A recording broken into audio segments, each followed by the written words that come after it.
Bautista, Redding, Rinaldi all on for personal best. Baz looking good after sector 1, but it's Jonathan Rea driving to the line with 3 minutes remaining, who's going to set the benchmark here. 1:36 his previous best. It's a 1:35.346. He lowers the lap record here in Estoril by half a second. Catch me if you can, says Jonathan Rea. Toprak Razgatlioglu is going to have to find something very, very special to make up 3/4 of a second now. Rinaldi coming to the line with Bautista behind him. This is crucial for the championship leader, Alvaro Bautista, currently down in 7th position. Rinaldi goes 3rd, Bautista goes up to 2nd, and Scott Redding, what an effort from him. Sub 1:36, he moves above Toprak Razgatlioglu and into 3rd. This looks very promising indeed as far as BMW are concerned. Rea then has pole by 6/10 over Bautista. Redding a fraction behind Bautista in P3, the man of course who replaced him at Ducati for 2022. Toprak Razgatlioglu still completing his installation lap.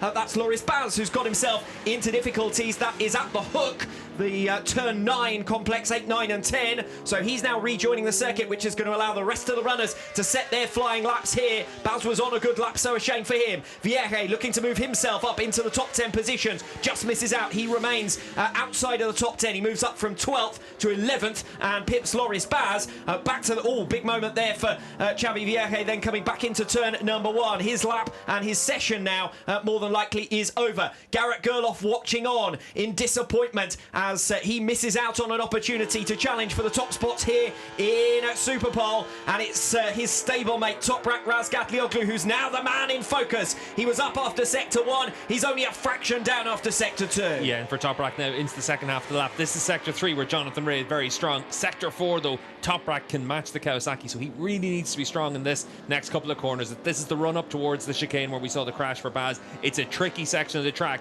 but Toprak needs to be clear through here. He's got a bit of traffic in front of him. Bautista's not going to be able to improve on his second lap of this stint. He loses ground in sector 3, so Bautista now crosses the line and is a few tenths of a second short of his previous best lap. He remains in second. Scott Redding likewise struggling on his second lap on this second stint, and he remains in 3rd. Razgatlioglu trying to pit the pair of them. He's also going to challenge Jonathan Rea in the final moments now of SUPERPOLE. Just 40 seconds remaining on the clock for Toprak Razgatlioglu. He's been a front row starter in each of his visits to Estoril thus far. He's down in 4th position at present, but he crosses the line for P2. It's not quite enough for pole position, just a 1/10 of a second down. Alex Lowe's and Andrea Locatelli crossing the line. Locatelli with a new personal best, that gives him 5th. Lowe's with a new personal best as well, that moves him into 8th. 20 seconds still on the clock. Toprak's got traffic in front of him. Whether he'll now be able to set a fast time will depend on whether they've peeled out of the way. Razgatlioglu then not far adrift after the first sector. It's looking good for Jonathan Rea to claim his first pole of 2022. Yeah, Toprak fastest of all in sector 1 and sector 3, but gave up the time in sectors 2 and sector 4. He's got a clear track in front of him now, but he's down by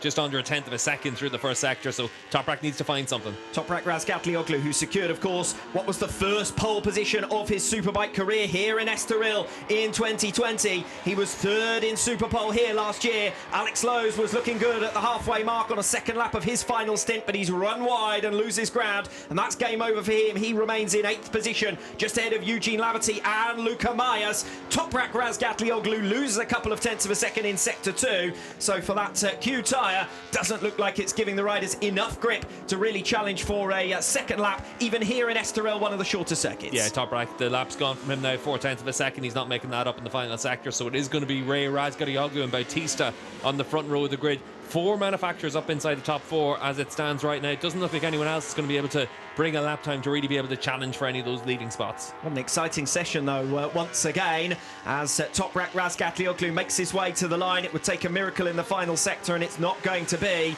Razgatlioglu 7/10 of a second down on Jonathan Rea in the end, at the end of his second flying lap of the stint. He was certainly pushing on, wasn't he? All crossed up going back into turn 1, having taken the checkered flag. So it's Jonathan Rea for a first pole position of this 2022 campaign. Toprak Razgatlioglu's run of consecutive poles that started in Indonesia last year is at an end.